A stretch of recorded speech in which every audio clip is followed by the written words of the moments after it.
Now this has got to be the worst named thing in all of science. Static means something that stays still, and electricity means electrons that are moving. Well, now I'm confused. A tip to all you geniuses out there discovering stuff: don't name your thing with two opposite words. This duck is not a duck version of a car, it's just a duck. So from now on I'm just going to call it Electrons on Stuff.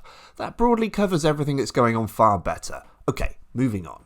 The person to figure out electrons on stuff and then promptly give it the wrong name is a chap called Peter van Mushenbrook. Nailed it. And what Peter lacked in naming things, he more than made up for with his massive hair, and sneakily a fan of heavy metal.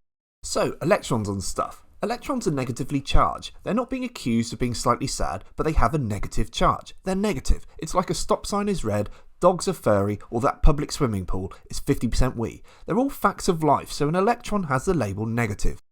And the one thing something negative likes more than anything in the world is something positive. And the one thing it hates worse than swimming in public swimming pools is something negative. So when it comes to charge, they hate the same thing and love opposite things and will push and pull to get where they want to be. Insert cliche about opposites attract, except don't mention the inevitable divorce 5 to 10 years later. What else do we know about electrons? Well, they're stuck to atoms, but quite a lot of them are stuck on badly, and I mean really, really badly. These things can get knocked off easier than a toddler on a roundabout covered in butter. You can get a cloth or a balloon or a cat and scrape some electrons off onto something else with very little effort at all. They are rubbish at staying on their atoms. What happens to these homeless electrons? Well, one of two things. They hang about if they're on a material called an insulator, or they head off and go looking for things that have a different charge to them if they're on a conductor. They can't help it, it's what they do. Some stuff is a good insulator, like rubber, and some stuff is a good conductor, like metal, and some stuff is just a bit rubbish at both. Electrons get stuck to some materials better than others. The insulator stops them moving like it's covered in an electron glue. Yes, Peter, I said electron glue. So if you scrape enough off, the whole thing gets negatively charged. Millions of furious electrons get stuck, unable to do anything but dream of that conductor where they can head off to a place with positive things, where they're not surrounded shoulder to shoulder by their fellow negative blobs. So yes, a lot like the London Underground. Well, this is all very well, I hear you say, but you could just be making this up. There's no such thing as electrons on stuff or anywhere.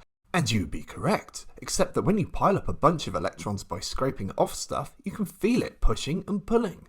Furiously rub a balloon on your head and it'll stick to the ceiling because you've rubbed the electrons off your head onto the balloon, making it negative. Hold it to the ceiling and it pushes the ceiling electrons away, leaving that bit of ceiling positively charged, and hey presto, they pull together because they're opposite. Then apologise and say you will indeed take the rest of the job interview seriously and sit down again. Both have to be insulators for this to work. Conductors just put everything back to normal. Or how about you want to go back in time to be burnt as a witch? Comb your hair with a plastic comb and hold it next to a stream of water from a tap.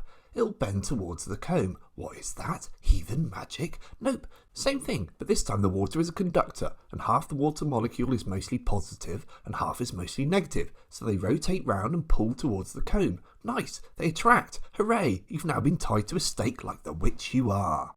Want to see what happens to a cat when it goes into a box of packing peanuts? Both a cat and packing peanuts are insulators. Ta-da! Though the electrons will eventually wiggle free and the cat will revert to a much less hilarious state. Well, I'm not sure I approve of this, you rightfully cry. Can you speed up the electrons in wiggling free? Why, yes you can. Just add a conductor into the mix. Those electrons just hop on board and off they go.